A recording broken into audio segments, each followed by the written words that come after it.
बाळासाहेब ठाकरे यांच्या स्मृतिदिनानिमित्त कोल्हापूर शहर महिला आघाडी शिवसेनेतर्फे समाजसेवेचा उपक्रम राबवण्यात आला।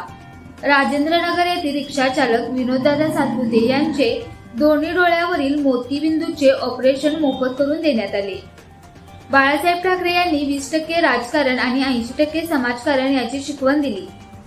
त्यांच्या ह्या विचारांना अनुसरून वंचित, निराधार व सामान्य नागरिकांच्या न्याय हक्कासाठी शिवसेना सदैव लढत राहणार आहे, असे मत शिवसेना उद्धव बाळासाहेब ठाकरे महिला आघाडी जिल्हाध्यक्षा स्मिता शरदचंद्र सावंत यांनी व्यक्त केले। विनोददादा सातपुते हे भाड्याच्या रिक्षेवर कुटुंबाचा उदरनिर्वाह करणारे कष्टकरी।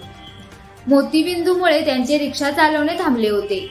त्यांच्या परिस्थितीची दखल घेऊन स्मिता सावंत यांनी स्वखर्चाने दोन्ही डोळ्यांचे ऑपरेशन करून दिले। त्यांची प्रकृती जाणून घेण्यासाठी आज महिला आघाडीच्या पदाधिकाऱ्यांनी त्यांची भेट घेतली। कार्यक्रमाला वर्षा पाटील, पल्लवी चिखलीकर, कोमल पवार, स्वाती सांगावकर, संगीता वडर यांच्यासह स्थानिक शिवसैनिक उपस्थित होते।